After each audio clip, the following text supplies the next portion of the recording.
The mountains on Princess Royal Island stand higher than the clouds.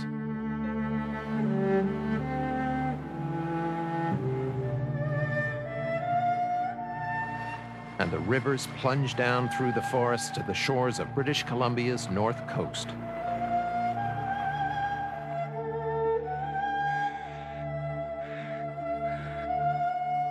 British Columbia's coastline is fragmented by more than 6,000 islands. At 2,300 square kilometers, Princess Royal is the fourth largest, after Vancouver Island and the two main Queen Charlottes.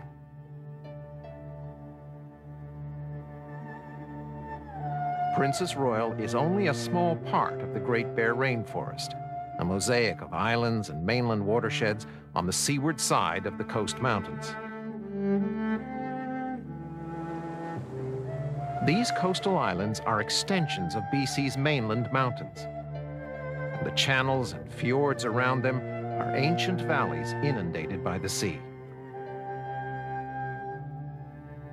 This is the epitome of wild and remote. Accessible only by aircraft or boat, Princess Royal and surrounding environs are getting discovered by eco-tour operators and outback adventurers. Base camp for some is King Pacific, a floating lodge in Barnard Harbor on the island's northwest side. From here, they take guided forays into the far reaches of Princess Royal and the neighboring islands and mainland. Some peaks here are 1 kilometer high, and there's snow in the Alpine until midsummer. Hikers come by helicopter to walk the ridges and snowfields. Helicopters also fly into the mainland mountains near Foch Lake, where kayaks are stored for summer paddlers. The mountains are joined to the ocean below by streams that sweep through the rainforests. These river corridors are hunting and travel routes for eagles and other species.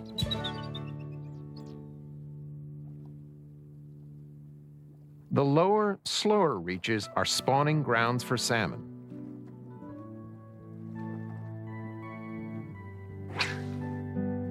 Where there are fish, there are anglers, but not many on these isolated waters.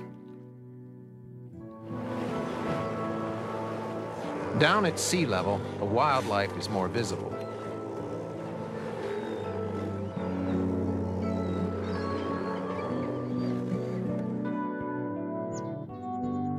Kayakers who explore the waters near Barnard Harbor encounter some of the local fauna and a few relics from Princess Royal's industrial past.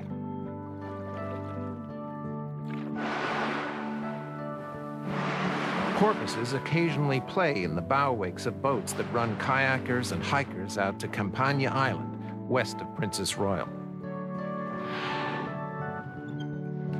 Sometimes the most spectacular marine life is right outside King Pacific Lodge, bubble net feeding in the harbor. Humpback whales were scarce in the North Pacific when whaling ended in the 1960s. Now they're returning to traditional feeding waters in BC.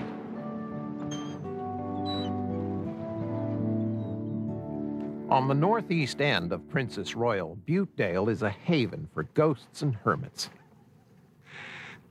For most of a century, it was a cannery and a seaport for steamers and yachts before falling into disrepair in the 1980s.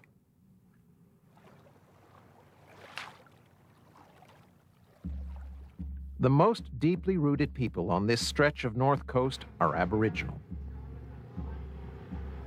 160 live at Hartley Bay, at the entrance to Douglas Channel. Self-sufficiency is the lifestyle here.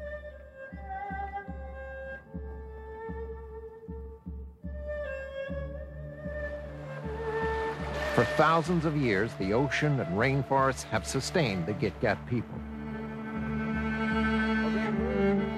Their fisheries and conservation work today is a modern version of an ancient tradition.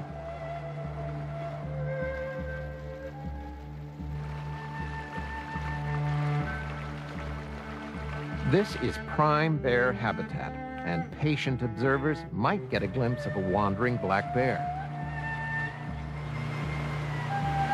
About 1 in 10 bears here is a rare white Kermode, the legendary spirit bear.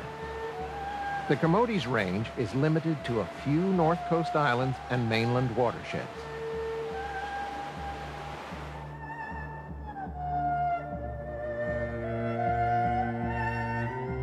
A high-profile campaign by conservationists to protect the Kermode and the Great Bear Rainforest is seeding a new industry at Princess Royal Island.